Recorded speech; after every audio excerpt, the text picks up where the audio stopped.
Hello, amazing people. I hope you are having the most amazing day ever.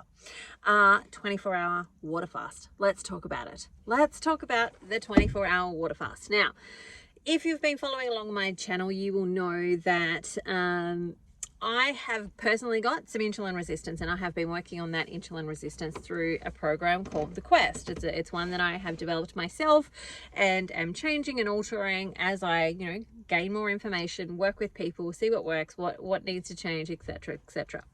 So we are in week 10 of the Quest, and week 10 of the Quest was to do a 48-hour fast. Now, that fast could have been a mono fast of things like butter, fat, sardines, broth, etc. Whatever works well for you. And that's what we, have been determining through this first part of the actual Quest, is working out what ones of these give you the results and get your biochemistry into the space that we want it to get into. And then this second part of the Quest is working out what style of fasting works best for you. Is it alternate day fasting? Is it 48-hour fasting? Is it 72-hour fasting? Like, what works to actually give you the results and get you into a really great place with your GKI? Now, for me, one of the reasons that we've been doing this is because if you have some insulin resistance, then the likelihood is that you're not getting into ketosis. So if you're one of those people like me who have been testing as often as frequently as you can, you will notice that maybe you're only getting a 0.2 or a 0.3, maybe occasionally a 0.4, but you're not really getting your ketones off the ground. You're not getting to that magical number of a 1. You're not crossing that line where you're actually properly entering into nutritional ketosis. And so what happens at that point is, if you are not eating carbohydrates, so let's say you're keto, ketovore, carnivore, somewhere along that spectrum, low carb, high fat, where you're really reducing the amount of carbohydrates you're actually having. If you're on that spectrum, so you're not having carbs as a primary fuel source, if you're not tapping into fat as a primary fuel source via ketones, then you don't have a primary fuel source. And what your body is going to do is instead create one. And it creates that primary fuel source out of protein. So it takes either protein that you're eating or protein that is on your body, your muscles, and turns them into carbohydrates. And that is essentially that process of gluconeogenesis, where it's converting protein into carbohydrates. And your blood glucose levels, they're probably okay, but they're not getting to like where we really want to see them. So maybe you're sitting around a 4, maybe you're sitting around a 5, and maybe even a 6. So you're in that range of like, yes, I don't classify as diabetes anymore, but I'm not getting into the 4s, which is where you're like really, metabolically much more healthy. And so you're not getting into those numbers. And if you're in the US, you'll need to convert that to times those numbers by 18. Essentially, it's just times those numbers by 18, and that's what you'll get from your household blood glucose number. Okay, so you're not getting into that space of like really good glucose numbers. Like, they're there, but they're not like, let's ride home and tell the world about them, how amazing they actually are. And so what's happening there is that your body is making enough carbohydrates to meet your insulin levels. So imagine, if you will, and this has been my story, when I was around 11, 12, 13, I was already eating a high carbohydrate diet. I had cereal for breakfast when I had it. I would buy chicken burger for lunch was my favorite. And then for dinner, it would be like mashed potatoes, probably some other vegetables and some type of meat. And so I also did not drink water. We generally drank cordial. So occasionally we would drink water if you were thirsty and there was no cordial. But other than that, you drank cordial in my house. And so from that perspective, I was on a high carbohydrate diet all of my life. And at around that age of 11, 12, 13, my hormones started to turn on. So estrogen started to ramp up. I started to go through that hormonal change where my body's starting to shift and hormones start to really run the show. And during that period of time, my insulin is pouring like a hose on high. And just imagine, in order to meet those high carbohydrate needs that I had, or the high carbohydrate diet that I was consuming, I needed a high amount of insulin to keep my blood glucose in check. So if I'd gone to the doctor, my blood glucose would have been fine because it was in reference range, right? But my insulin was really high, and my insulin had to work really hard to keep that glucose within reference range. And then eventually a couple of things happen for a majority of people.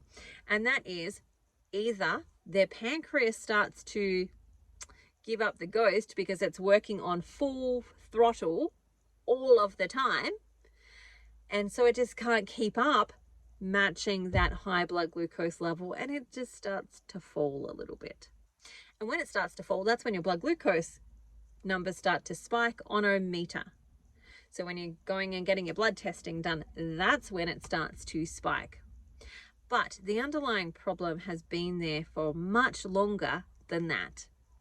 And that is the insulin has been masking that I've been over consuming carbohydrates, because it's been keeping everything in balance. It's been keeping me alive and stopping me from getting like damage and sick from it. I mean, I'm got sick from in other ways, like, gained weight and had all sorts of other stuff go on, but it didn't kill me. I didn't lose a leg at that point. I didn't lose an eyeball at that point. It was managing and keeping me stable, not thriving, but stable. And so from that perspective, I then get to a point where I've got diabetes and my blood glucose is really, really high. And I know that my insulin is not matching the amount of glucose that's coming in my mouth. So I have a choice. I can go and take insulin that will match the glucose that's going in my mouth, or I can change the amount of glucose that's going in my mouth. And so I chose the second one. I chose to reduce the amount of glucose that was going in my mouth. And that was, for me, I picked carnivore as a way to do it. You could pick keto as well. You could pick hypercarnivore. You could pick, you've got to be a little bit careful with hypercarnivore because it's too easy to overeat. You've got to be in that keto space. So keto or carnivore, Lion's diet kind of fits into that space as well. And I chose to reduce those carbohydrates as much as I possibly could by avoiding eating them as much as I possibly could. Now I say that because there are carbohydrates in eggs. If you eat enough of them, you're going to get, a couple of grams of carbohydrates. There is carbohydrates in, let's say you were to eat yogurt, which is, could be considered a carnivore food. If you were to eat that, then that is going to give you some carbohydrates. Now, there are a couple of other sources of carbohydrates, like prawns, for example, that's got some carbohydrates in it. So when people say that they are zero carb, it's often not necessarily the truth completely. They are as low carb as they possibly could be. Now, they might be even more consciously lower carb by not eating seafood and by watching how many eggs they're having and by not eating things like yogurt or cheese. They could be really proactively doing that. But majority of people are going to be having some carbohydrates, even if it's just like 1 to 2 grams a day, right? So by reducing the carbs that were going in my mouth, I reduced the need for the insulin levels. So my insulin was here, my glucose was here. I dropped this and maybe even went to here. And now this insulin level is stuck on. The tap has been full throttle, bursted out like no tomorrow. It's been trying to put out a fire like everything's on fire. And I then turn off the fire. Well, that tap has been on for 30 years in my case, like most likely 30 years. That insulin tap has been on for at least that long. And then I come along and I say, come on, turn off. Well, it hasn't been greased. It hasn't been oiled. If it was a real tap, it's probably rusted. And that's essentially what happens with insulin resistance, is that insulin tap is stuck on and it's not shifting and it's not budging. So when you do no carb, it's still not coming down because it's stuck on. And so what happens is your glucose has come down here. It's like, whoa, hang on. If we go too low, we're going to go into a hypoglycemic situation and we're going to have hypoglycemia. So it'll push that glucose back up to match the insulin levels. And in that scenario, that's where we're getting that gluconeogenesis actually taking place. Now, just fasting is often the recommendation that a lot of these people get.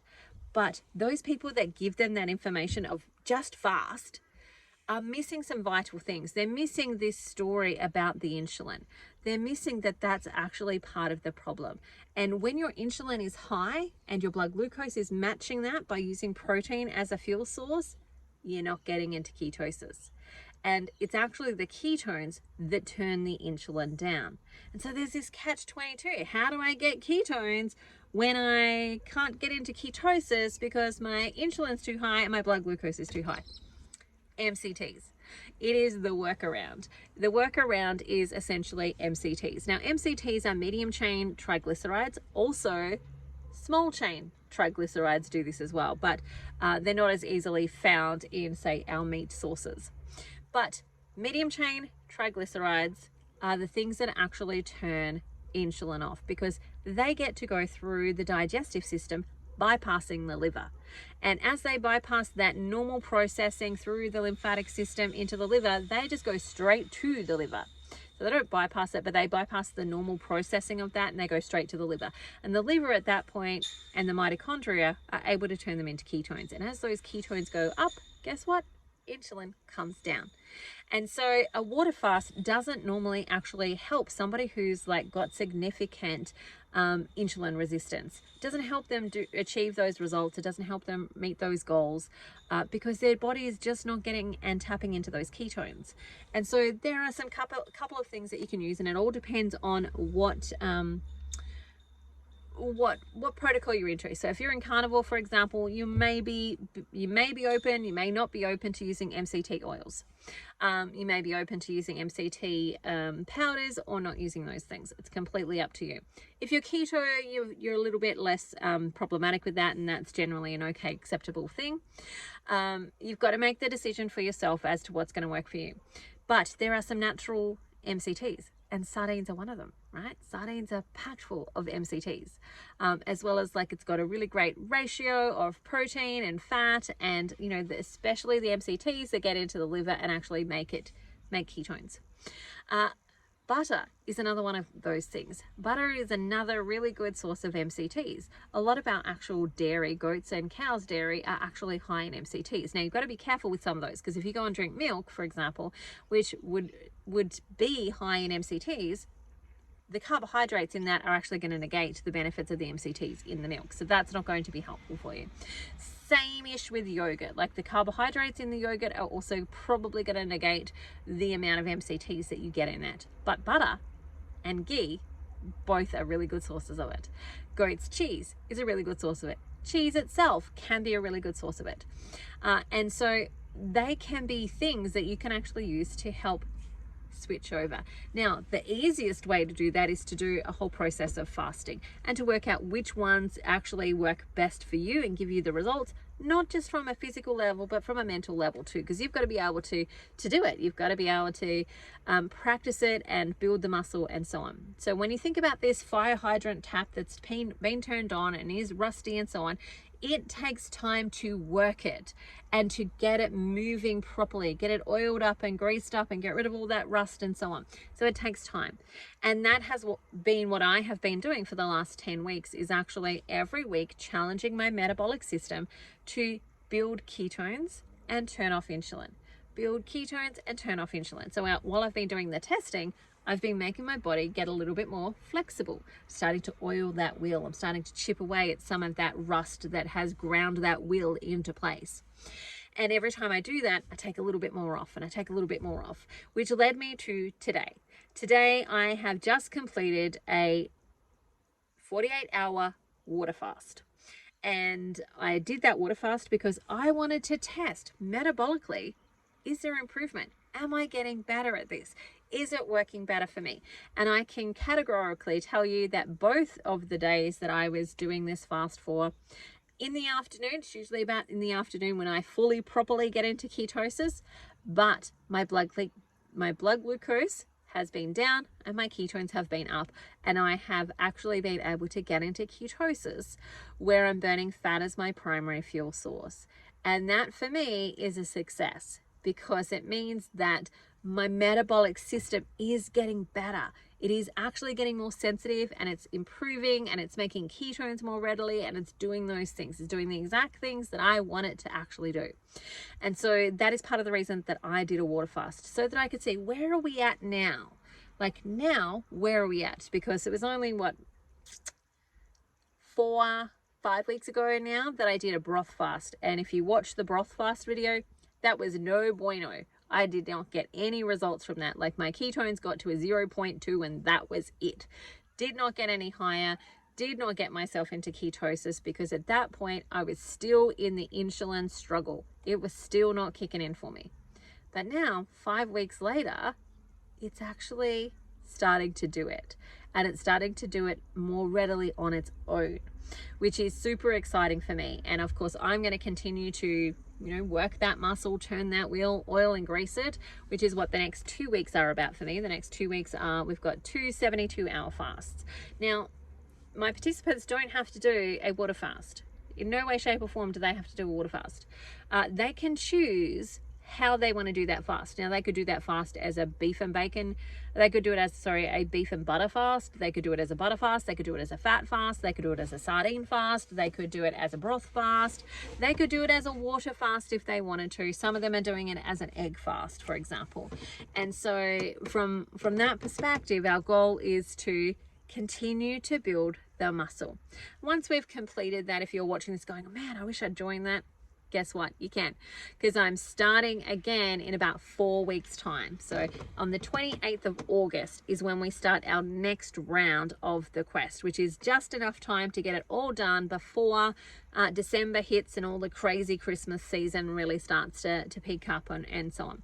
So we're sneaking one in before Christmas. My personalized goal is to get under 100 kilos before Christmas. I want to be buying myself new clothes for Christmas. That's my goal. My goal is my own Christmas present for myself is to buy myself some new clothes that are in new sizes, not just the same size.